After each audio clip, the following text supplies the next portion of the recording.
Hello, everyone. Thank you so much for joining us today. My name is Leslie Hennon. My pronouns are she, her, and just a bit of a visual description. I am a white woman with brown hair. I'm wearing glasses and a dark green sweater. And behind me, I have a respectability banner on a Black background with white and yellow letters. And we are so excited to be here today. As you all know, I work for Respectability, a disability-led nonprofit that fights stigmas and advances opportunities so people with disabilities can fully participate in all aspects of community. We are so excited to partner with the Center for Scholars and Storytellers at UCLA on their newest study. As we all know, what we see on screen ultimately affects the way we experience daily life, which is why it is so important for us to see not only more representation of disabled people on screen, but also to ensure that the representation is accurate, authentic, and intersectional, since disability is an identity that cuts across all communities, regardless of age, gender, race, sexual orientation, and all other underrepresented identities. The research conducted by the Center for Scholars and Storytellers explores an important topic of how disabled people feel about the way we are currently represented on screen.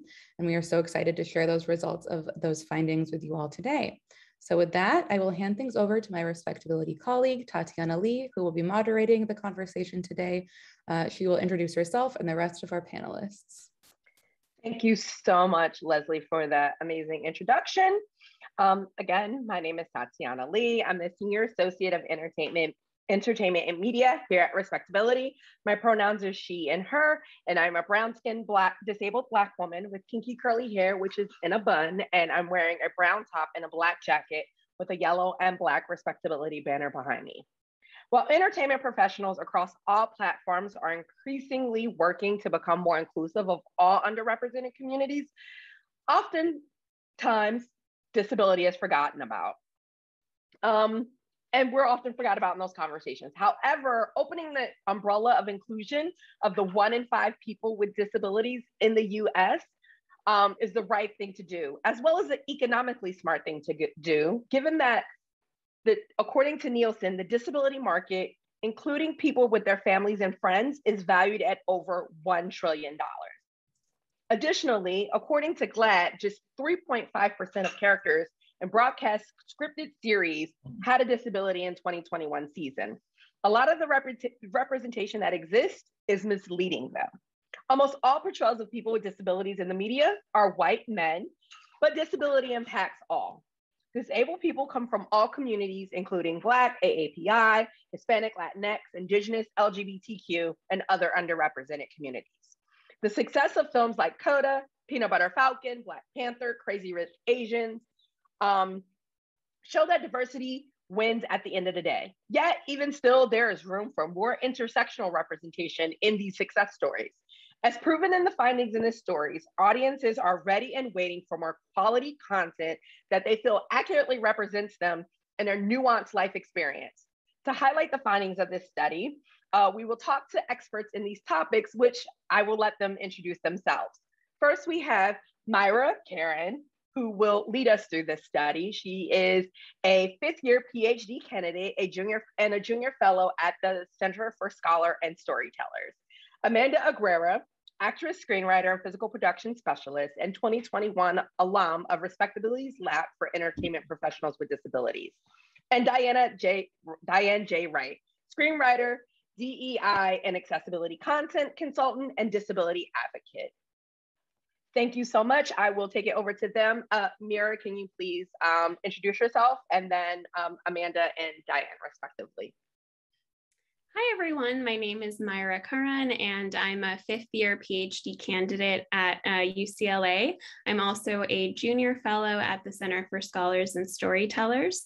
I'm an Indian American woman. I am right now located at UCLA. I'm wearing a green top, and I have a green background behind me, and I'm very excited to be here. Hi, my name is Amanda. My pronouns are she, her, and hers. I'm a mixed ethnicity woman. I'm brown skin with dark brown hair. I'm wearing a brown shirt and I'm sitting in front of my background, which is a collection of movie posters and a small library. And my disability is a limb difference of my left arm.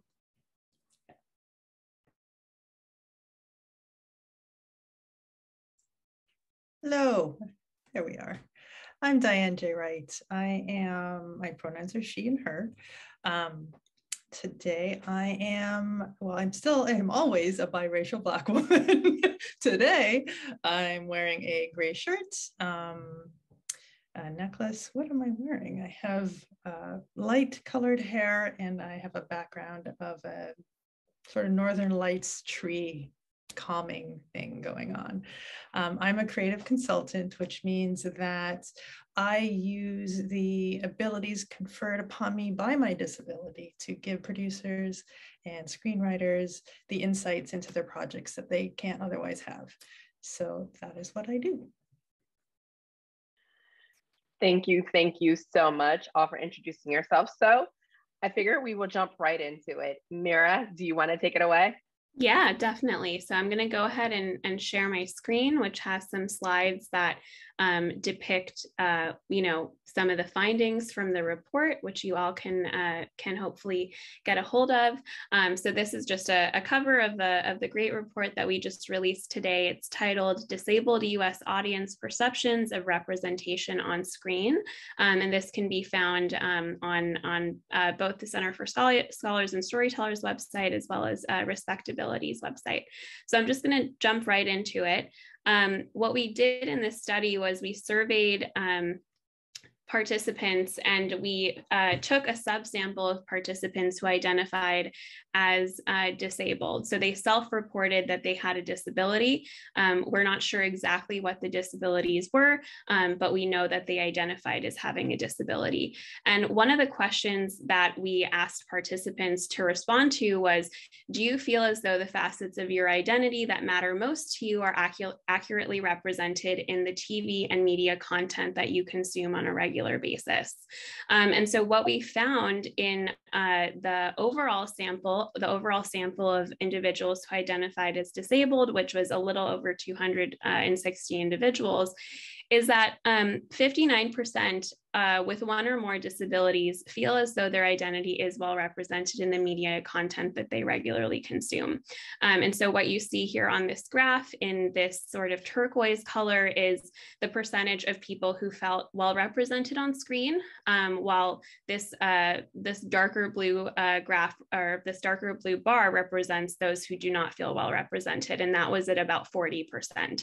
But when we looked further into the findings and we actually looked at different moderators of this question, we found that there was a difference in terms of who is actually feeling represented in this group.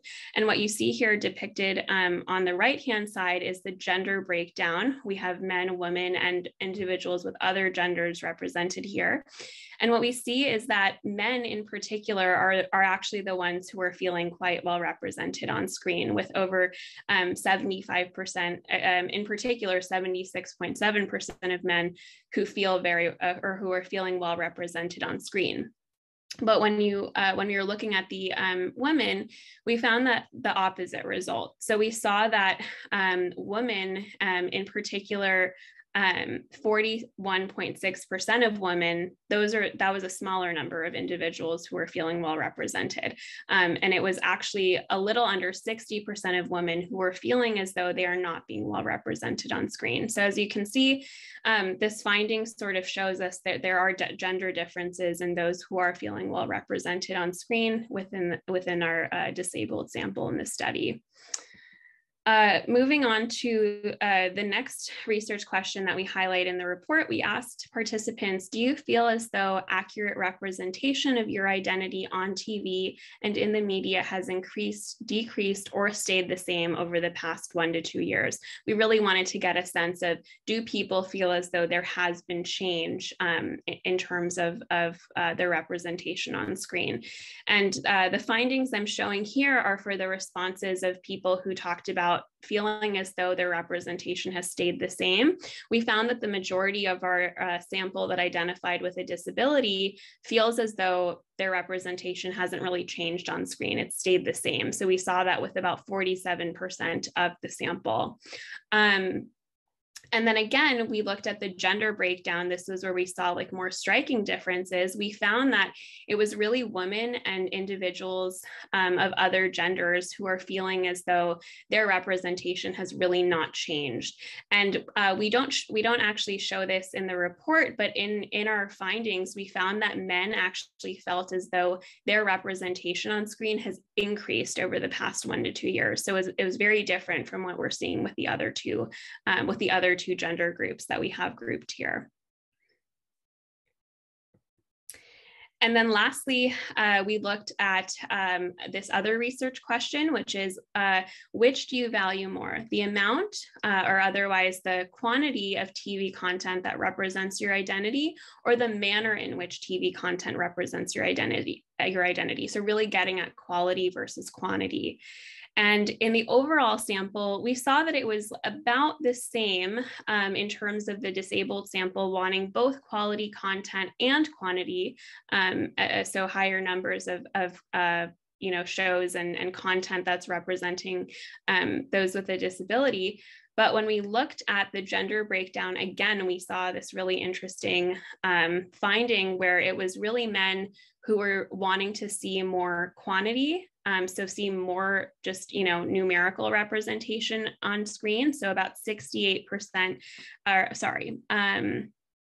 it was, about 68% of men really wanted to see more quantity, but with women, they actually wanted to see more quality representation as opposed to quantity.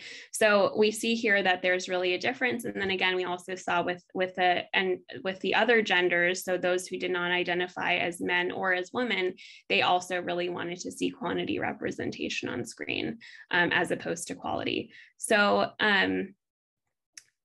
really these findings highlight that there are very stark gender differences, at least in this initial take from our research. Something to note about this work is that it's, we can't draw any correlation, any causational conclusions about this work. These are all correlations, meaning that we see that these things are related to each other, but we can't necessarily say that one is causing the other. So we want to interpret these findings with a little bit of caution. But something to note is that this is really an area of research that needs more work. The amount of research that's out there on this topic in terms of understanding what disabled audiences want to see on screen, it's very scarce. And so we're really hoping that this report is sort of the jumping point for other research organizations and content creators to really start listening to disabled audience members and what they want to see on screen. So with that, I'm going to stop sharing my screen, but these are the findings in the report. And so hopefully everyone gets a chance to read them and sort of, digest the information. But I look forward to talking about it more with everyone here today. Thank you so much. Those were interesting findings and lots to dig into. So I wanted to start with a question for you, though, because you talked about how, this is just kind of scratching the surface and we need to dig deeper into more. And so what do you think other people that are doing research and studies, because there's so many organizations and so many different outlets doing really great studies, even now more than ever, with so many talks of representation and media and, Hollywood having this racial reckoning and, so much. What does this mean for talking more about intersectionality when, folks are having these conversations within their respective studios or production companies? Yeah. Like you said, this work really scratches the surface, but I think the hope really is that content creators really work with organizations and individuals who are actually having these experiences every day and ensure that they're actually representing these experiences in an accurate way. And intersectionality is just such an important component, because we know that, you know, disability does not choose race or gender. It affects everybody, right? And so it's so important to be able to acknowledge a wide variety of stories, a wide variety of disabilities, and make sure that you're actually doing it the justice that it deserves, and you're representing people, their stories, their struggles in a way that is going to resonate with the audiences that are trying to take in that content or consume that information. Nice. Thank you so much. So I have another question for you. And as I ask this question, I would love for our other panelists to join us so we can continue to engage in this conversation. But what do you think is the hesitancy for a lot of people to not include disability within a diversity? You know, we, in a lot of our trainings, we always say, you know, disability is D in diversity, and, you know, things like that. What do you think is a lot of people's hesitancy? Sorry, I can't get my words out. Do you think it's lack of awareness, or what are some of your thoughts? I think lack of awareness is definitely one thing. I think another thing is people are just, I think, really afraid of offending individuals, right? And so again, I just go back to working with the people who have these lived experiences to make sure you're doing justice to their stories, and you're not making stereotypes, you're not working off of tropes, like really getting your hands deep into the community and understanding their stories, I think is just so important to be able to like actually like create content that is authentically representative and inclusive of individuals with like a wide range of disabilities.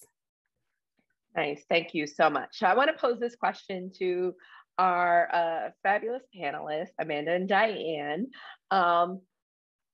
And this is something that I know all three of us, and even Myra, have had conversations about intersectionality. What do you think people need to know, and what are some factors to think about in terms of representing intersectionality on the screen? Yeah. And any of you can take that. Cool.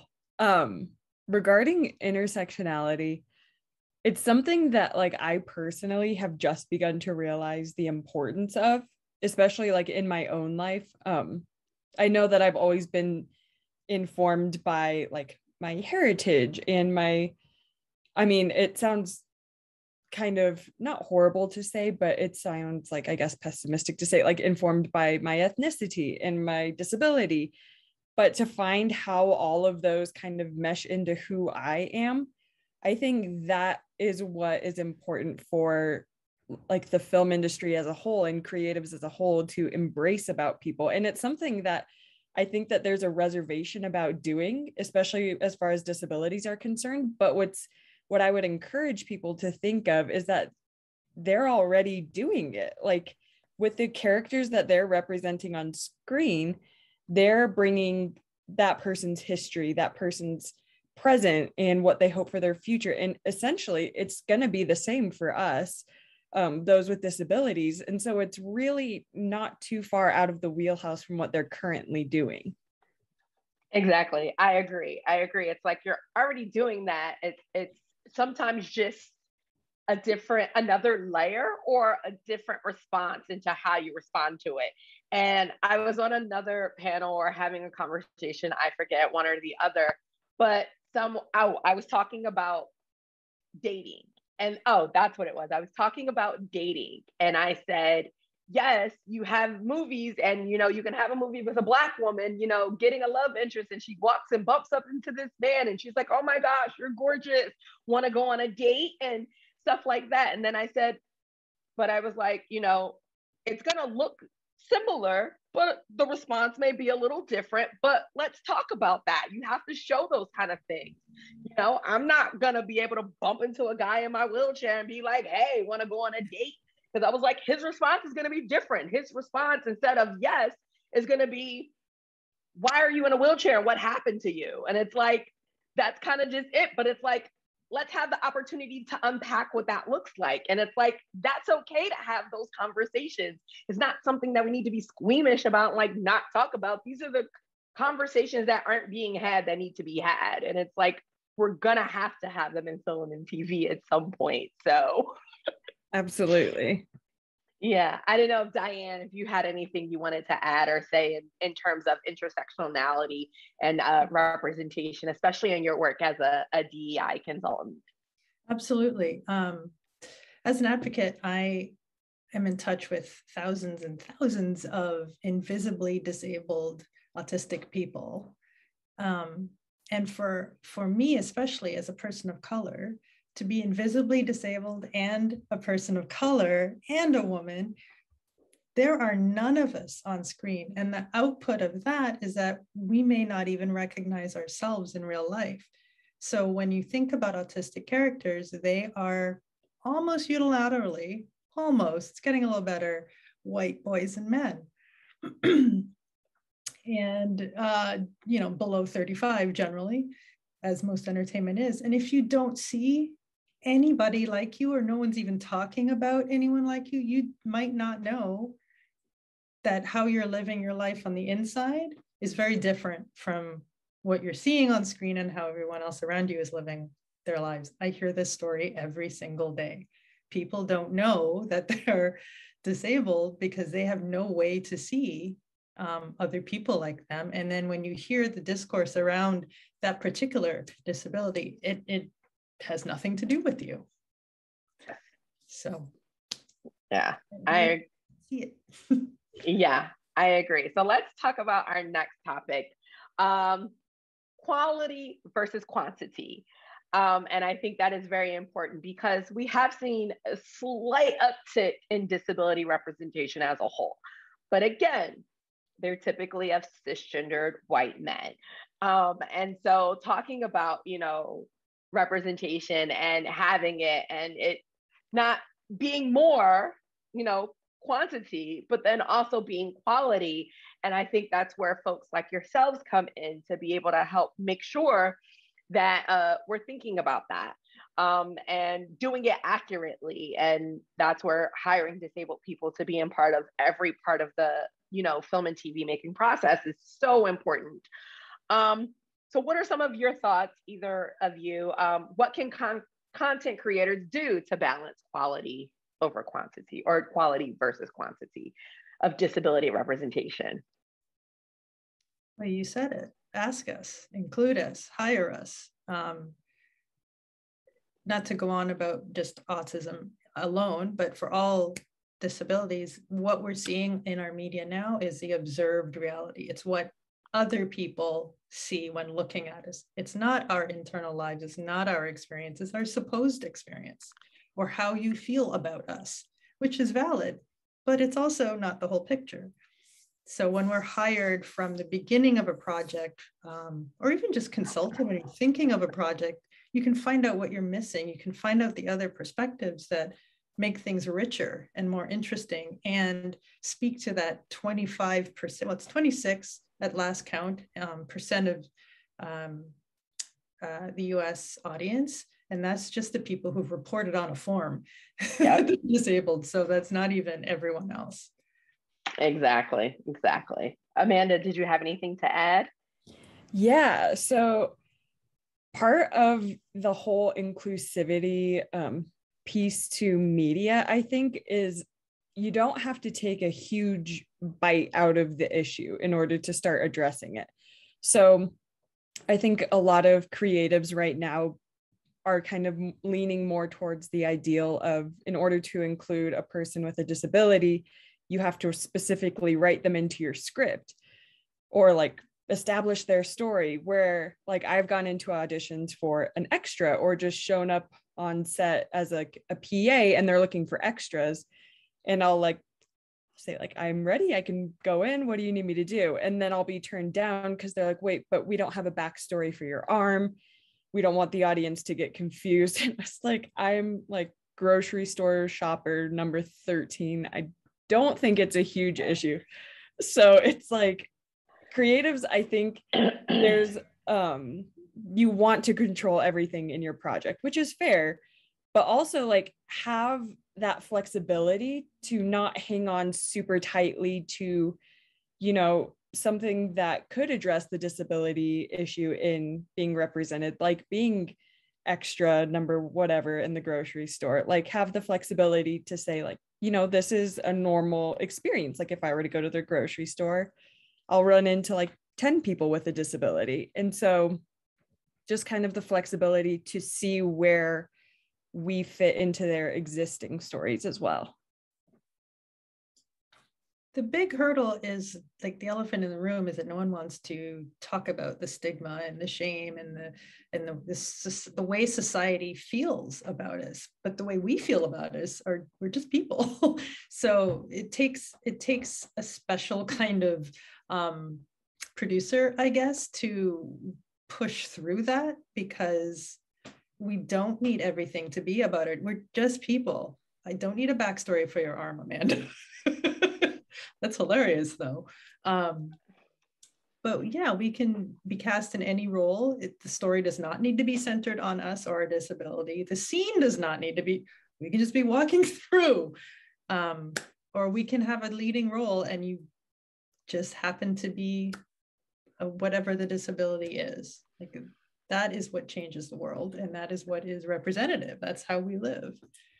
Yeah, I agree. I have this conversation a lot, and one of the things that I say is, you know, I'm an aunt, I'm a daughter, I'm a best friend, I am a coworker, I'm, you know, people's ear to listen to, and all of those things have nothing to do with my disability.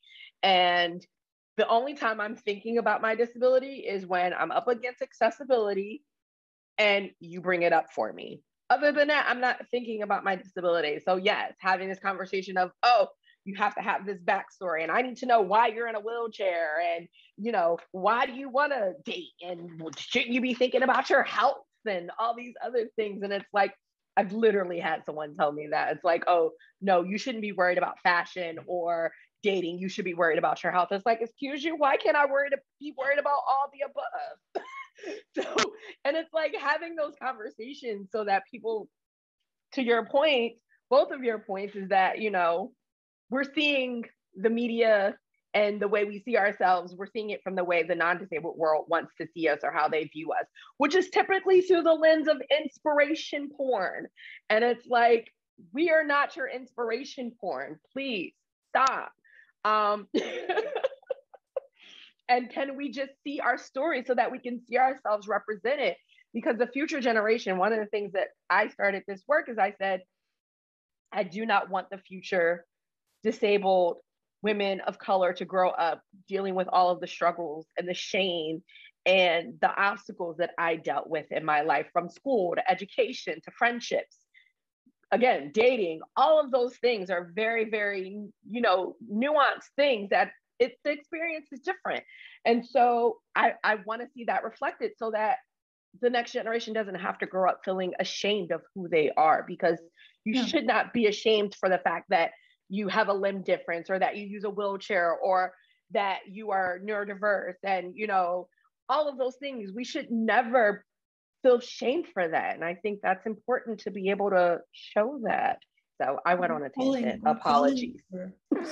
We're calling for media to reflect social change, the same change that years ago was for the LGBT community, or years before that, it was for women and African Americans. And just like, we've come through this over and over and over, and we need to keep going for the disabled community.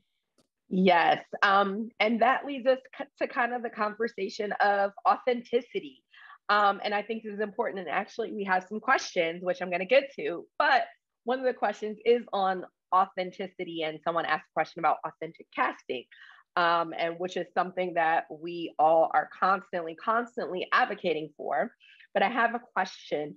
What makes on-screen disability representation authentic, and how can content creators best represent that authenticity? We've talked about, you know, hiring people at various levels. And then I don't know if you can touch a little bit on maybe, you know, thinking about authentic casting and other things that folks should be thinking about.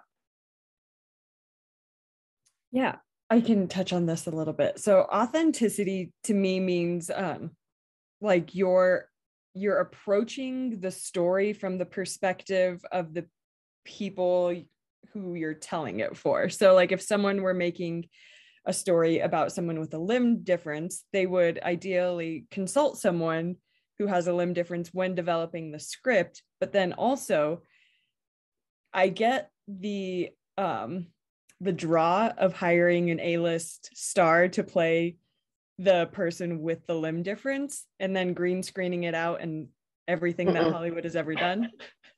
But I think that there's a time and a place for bold moves.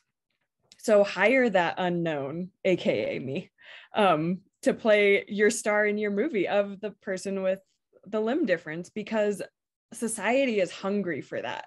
Like we've been getting kind of fed the same food over and over and over again. And it's like, yeah, it's great. I'm not going to complain about it because it's great, great content and great entertainment, but also like ready for a change, like ready for authenticity to be shown. And then I think through that, we're going to see a huge change in the entertainment industry and ultimately, I think, in society as well.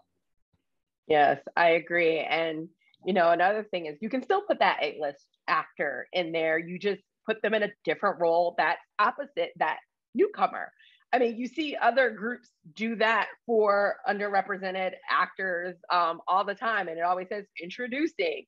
I mean, and a great example of that, and which leads me to my next question, was one of my favorite examples, although this example is still a cisgendered white man, but Peanut Butter Falcon was a great example of how that can be done. It was Zach Gottsagen was in this role. No one knew who he was, but then you put him opposite Shia LaBeouf and can't remember her name. I can't remember her name. Never mind. But she's another really huge name actor. Sorry, it's after 5 o'clock on a Wednesday. Dakota Johnson, thank you, Dakota Johnson, and the movie did great. And it's like you still got to do this authentic character, and it was told through that experience. It was such a beautifully done movie, and it's like that is a good example of best practice. But again, we need to go further and think more about intersectionality. But with that, my question that I wanted to pose to you all is, what are some shows and movies or characters that stand out for their authentic representation? So I know Peanut Butter Falcon is one. What are some other ones that are some of your guys' favorites? And Myra, if you want to chime in on some of your favorites, please, I would love to hear your thoughts.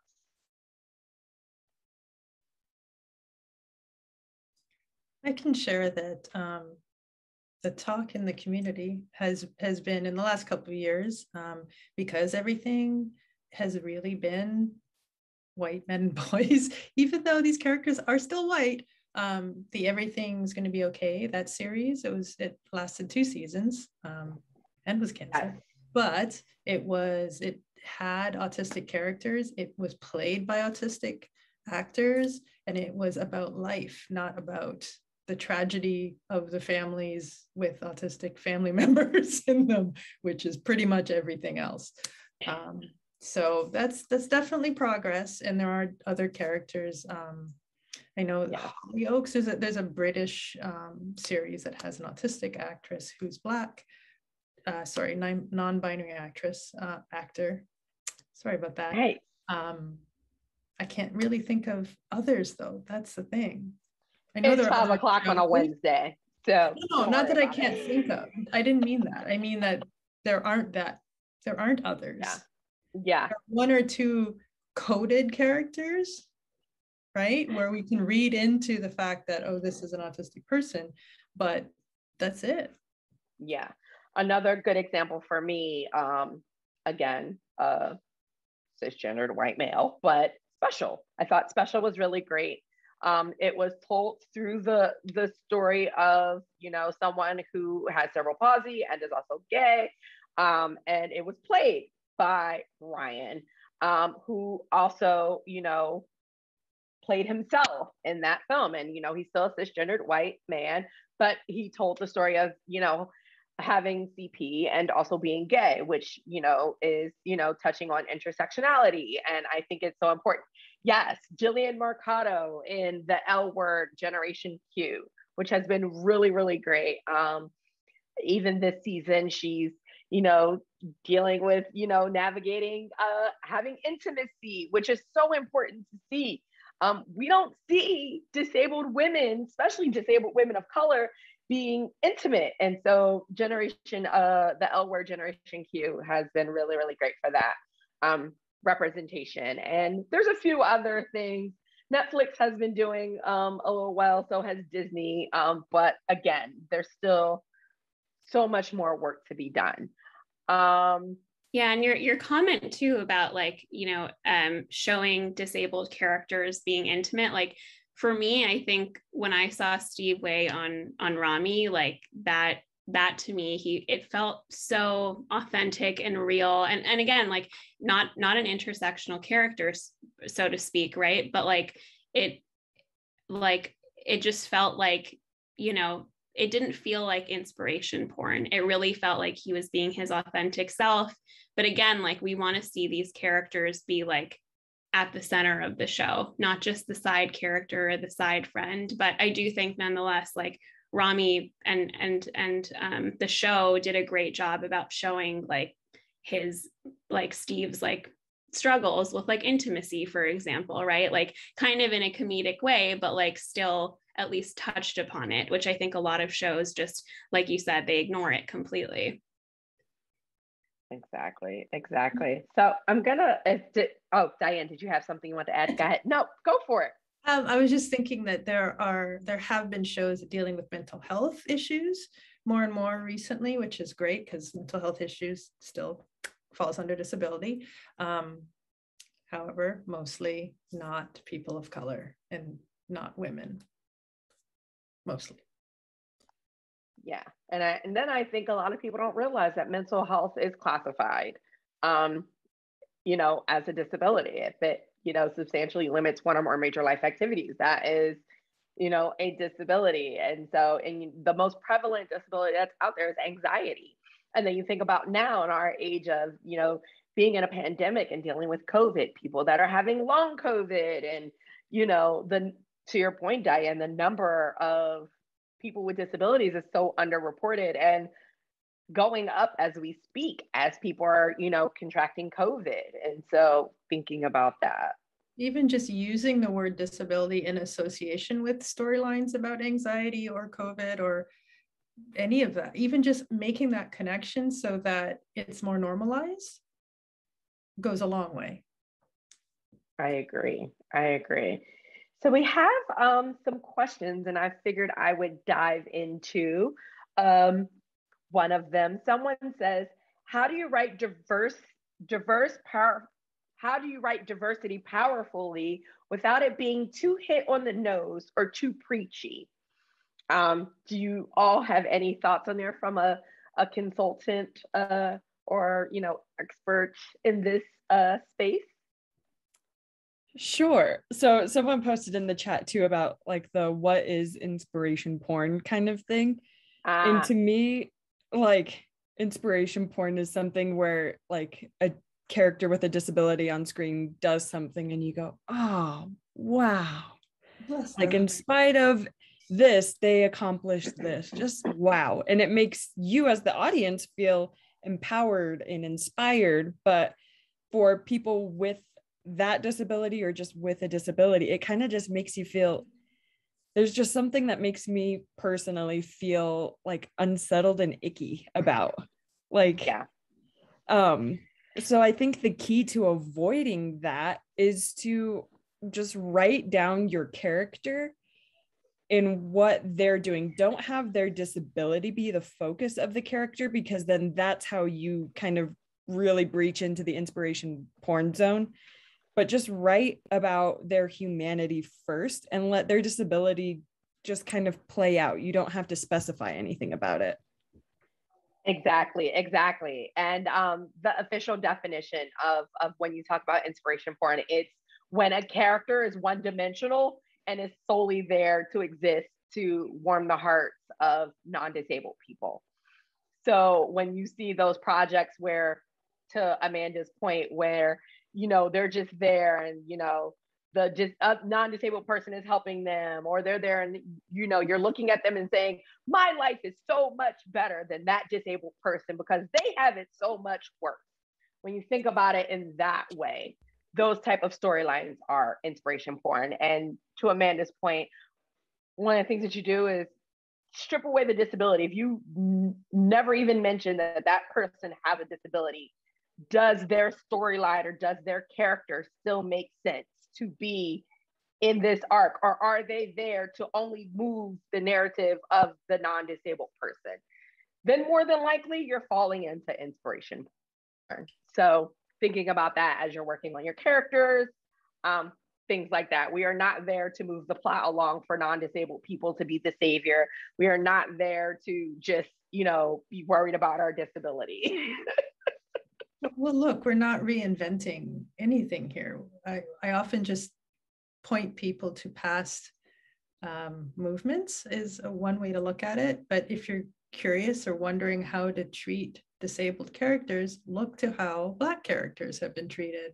Look to how women have been treated. Like these stories, I've said this before, but we've come through this like before, time and time again.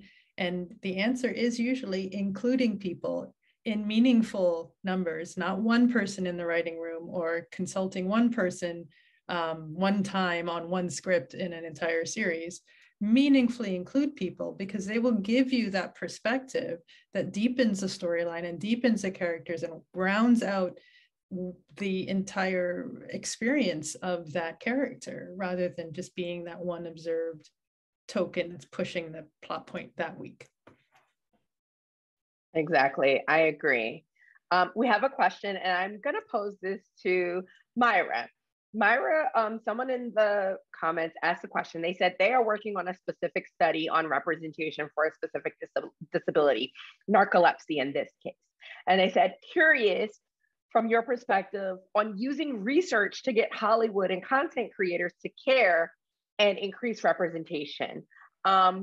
Because to their point, they think that their study is just going to sit on a research shelf and not be used.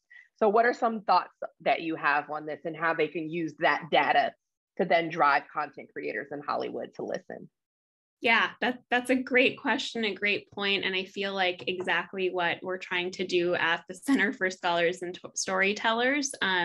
We really are trying to bridge the gap between research and Hollywood to really show through data visualization, through numbers, that like people care about these issues and they're paying attention to them.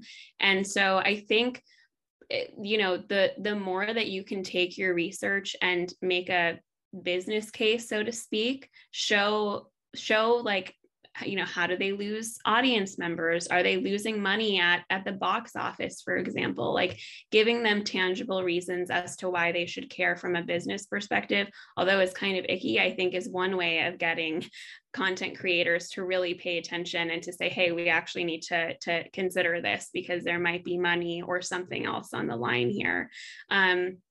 And I think another point too is really, again, to partner with these organizations that are doing the work. And so that was a big motivation of us partnering with all of you at Respectability to make sure that the research that we're doing is well-informed, well-meaning, well-intentioned, and that we're really reaching the audiences that we want to be reaching. Thank you so much. Another question we have, they said they are a disabled filmmaker and they wanted to know what is some advice you have for them and what they can do beyond their own films or even their own films and beyond to make a difference in Hollywood in terms of representation. I don't know if Amanda or Diane, if you have any thoughts.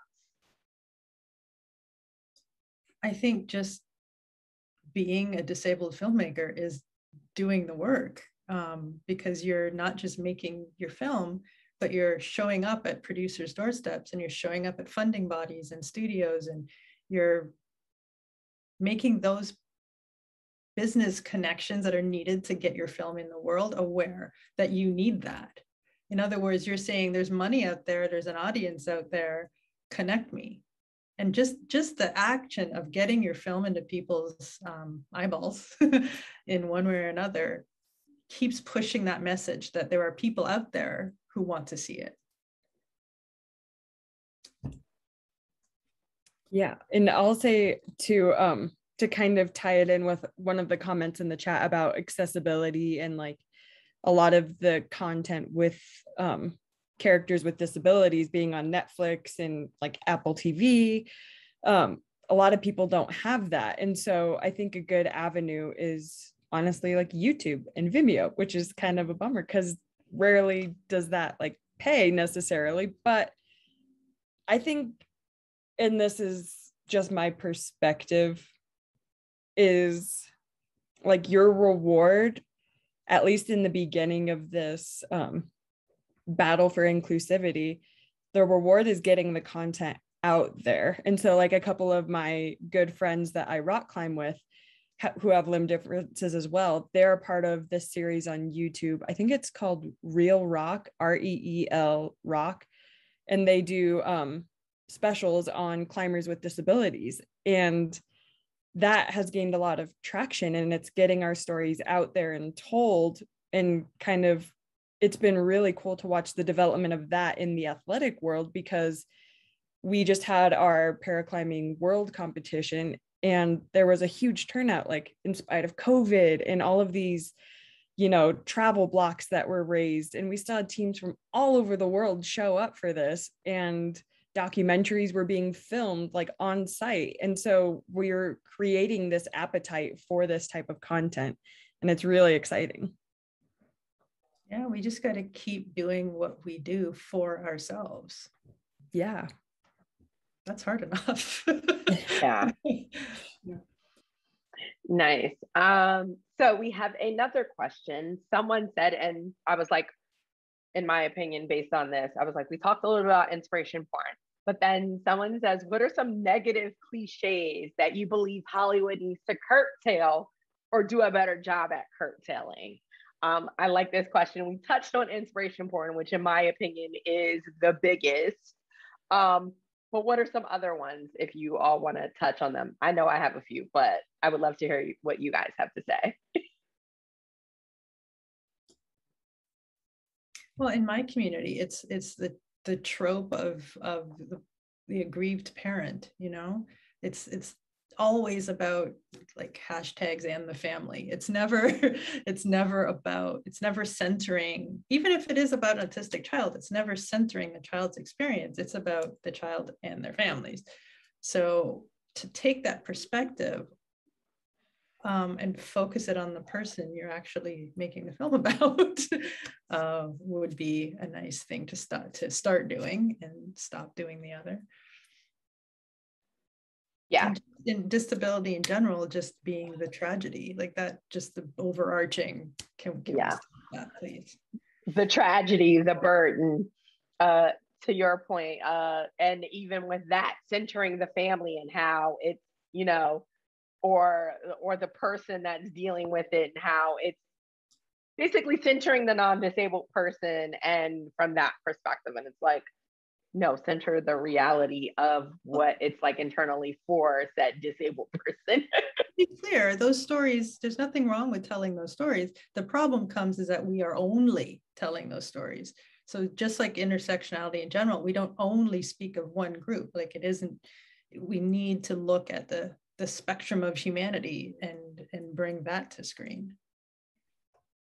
Yeah, I totally agree with that. And I feel like really it's just about telling those authentic stories, right? It's because individuals with disabilities, it's not like their whole life surrounds around dealing with that disability per se, right? Like everyone leads very rich, like multifaceted lives. And so like I loved what Diane said earlier about Amanda, which is like, we don't need the backstory, right? Like, and when you're walking down the street and you're meeting someone, like we don't know the backstory behind why, you know, they may be a certain way. And we never get that backstory because that's just how life is.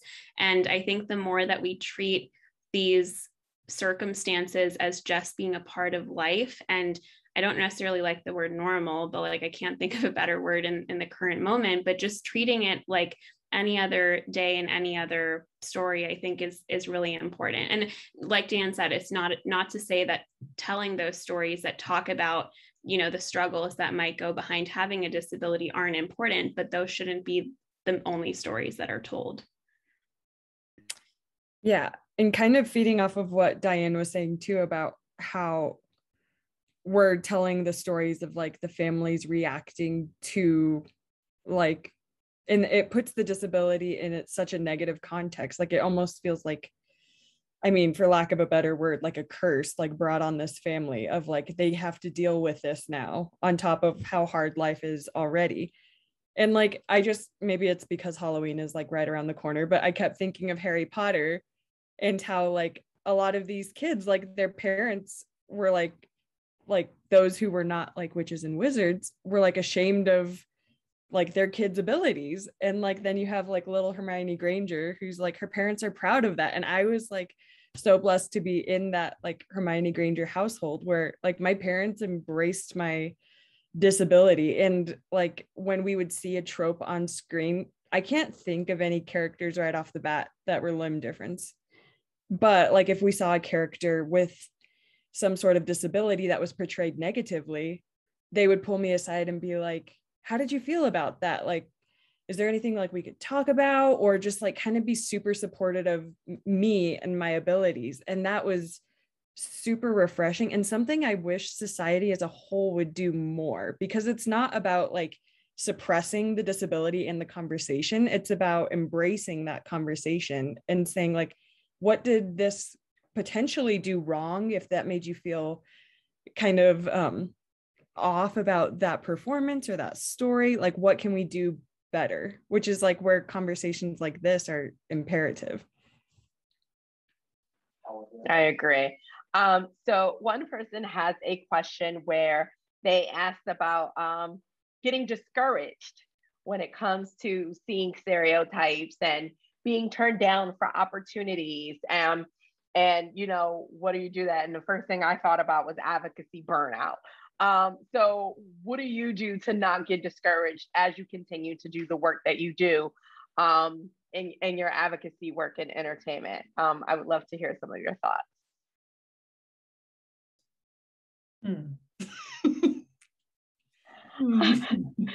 You're like, I'll get back to you when I figure it out. Well, I think discouragement is part of every day, because we are talking about societal change, and so many people are completely unaware that this change is even needed or happening. So it is a huge mountain to climb. However, I try to focus on the wins. I try to focus on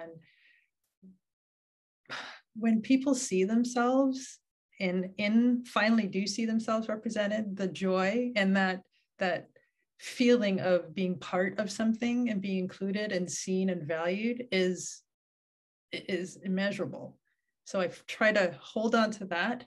And also just to my personal, how I feel about me in my life, right? I try to hold on to the goodness of what my own disability brings me and the rich world that I've built with others of varying disability. Like, the world is ending this binary way to look at things, right? This good and bad, this gay, this straight, this like all of this stuff, this gendered male and female, nothing else. So this is just another evolution that in thinking that we're coming out of disabled people being these others over here.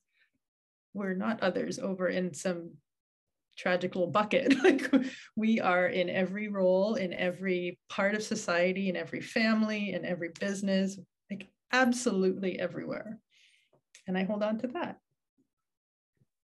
Yeah. And I recently went through like the lowest burnout period that I've ever experienced with my journey in the industry recently. And I grew up with an athletic background. So like all in like team sports and basketball and that sort of thing. And my coaches used to just drill into me that like, when you think you're about to give up, or when you think you can't go any further, like take one more step, go just a little bit farther than you think you can go. And for me, honestly, that's what this Respectability Lab series was for me this summer. I had like -5% energy left in my tank from hustling for my roles and my place in this industry. And I literally like shot up a prayer and was like, I'm going to apply to respectability. And I was so shocked when I got in, because in my cover letter, I wrote like, I'm on my last leg. Everybody's telling me like, you have a disability, you're a woman of color, this should be easy for you. Like everybody's hungry for this. And I was like, it's not easy. And I wrote that in my cover letter. And honestly, being surrounded by a community of like-minded people has supercharged me so much in a way that I never thought a community could. So I would really advocate for anybody feeling that burnout and that like needing to be encouraged, get plugged into a group of people that can feed your ambition and recharge your batteries. And if you need people, like we're here at Respectability, you have through UCLA, like utilize those college groups, utilize all of these different apps where you can find that community, and it'll make all the difference. I agree completely. I was in the same space, strangely enough. I had absolutely given up. I'm like, I'm done. This is not working. And now it's completely different. And I think inclusion, I've been thinking about what changed, not just the circumstance, but what changed in me. And it's inclusion. It's being part of something, and not just some special interests kind of thing, but this is a pervasive movement that we're all just doing what we do, and we're excellent. I've met such talented, excellent people who've made like funny films, scary films. Like the work is so much better, honestly, than all the people that I've met over the years. And the fact that this talent pool is sitting here because we're disabled and not getting the opportunities and not being called back is shocking, because there's money on the table. It's ridiculous. It makes no sense. So it's lovely to be part of this, for sure. Thank you so much for all that you brought to this conversation. I'm empowered. I'm excited. We're all going to continue to fight. We're going to support each other. We're going to keep it going. My goal is everybody that is disabled is going to be hired, working, and running Hollywood. I'm like Issa when she said, I'm rooting for everybody Black. I'm rooting for everybody disabled. That's what I said. My thing is I'm rooting for everybody disabled. Thank you so much. This was great. I'm so excited.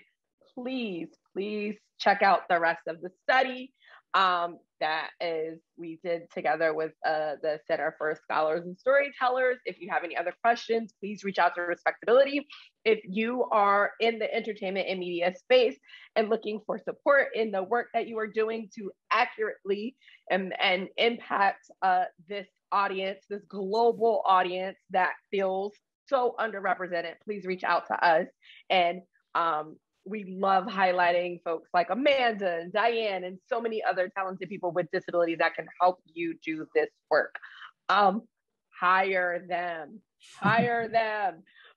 So please reach out to us. I want to thank Mira, Amanda, Diane, Leslie, everyone that helped us put this all together. Want to give a shout out to Yilda and Lauren, who aren't here, but thank you so much. And with that, we are at time. If you all want to say any last few minutes words before we go off, I'll let you have it. Any last words? Thank you for hosting. Thank you, Mira, for doing this work. And I want to thank our interpreter for making this accessible. Awesome. Echo exactly what Diane just said. And thank you for hosting this conversation. And here's to many more. Yes, accessible, awesome, inclusive entertainment conversations.